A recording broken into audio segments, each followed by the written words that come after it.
রাজপথে লড়াইয়ে বুক চিতিয়ে দাঁড়ানো এক সাহসী নাম মহিউদ্দিন হৃদয়। গণতন্ত্রের দাবিতে যারা রাজপথে ঘাম, রক্ত, অস্ত্র ঢেলেছেন, সেই সংগ্রামীদের কাতারে একজন নিবেদিত প্রাণ সৈনিক এই তরুণ। বিস্তারিত থাকছে আবু বকরের তথ্যচিত্রে। সুনামগঞ্জ জেলার দোয়ারা বাজার উপজেলার বাংলা বাজার ইউনিয়নের বড়খাল গ্রামে জন্মগ্রহণ করেন মহিউদ্দিন হৃদয়।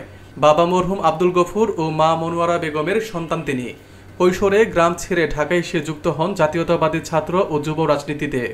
2007 সাল থেকে আজ পর্যন্ত বিএনপি ও অঙ্গ সহযোগী সংগঠনের সব আন্দোলনে সক্রিয়ভাবে অংশগ্রহণ করেছেন।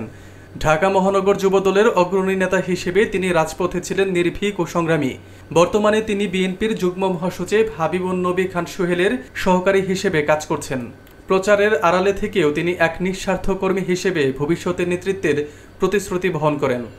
রাজনীতির প্রতিকূল পথ চলায় সাহস ও নিষ্ঠার প্রতিচ্ছবি হয়ে মহিউদ্দিন হৃদয় হয়ে উঠেছেন এক জীবন্ত ইতিহাস, যে ইতিহাস একদিন উজ্জ্বল আলো ছড়াবে রাজনীতির ভবিষ্যৎ পথে।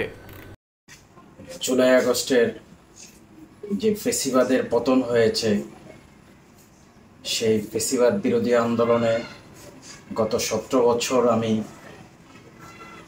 রাজপথ থেকেই সক্রিয়ভাবে ছিলাম রাজপথে।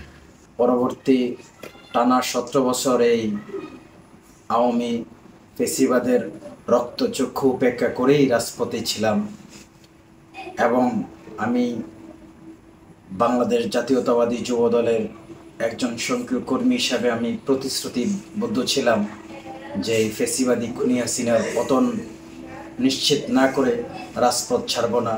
সেই অঙ্গীকারী প্রতিজ্ঞাবদ্ধই ছিলাম। সেটার অবসান ঘটে এই 24শে জুলাই আগস্টের গণ অভ্যুত্থানের মাধ্যমে। আপনারা জানেন, বাংলাদেশ জাতীয়তাবাদী দল বিএনপি একটা বৃহৎ একটা রাজনৈতিক দল এবং বাংলাদেশের সবচেয়ে জনপ্রিয়, এবং তৃণমূল থেকে টেকনাফ থেকে তেঁতুলিয়া, রূপসা থেকে পাতুরিয়া সবাই বলে জিয়া জিয়া। সেই স্লোগান আমার রাজনৈতিক জীবনের অনুপ্রেরণা।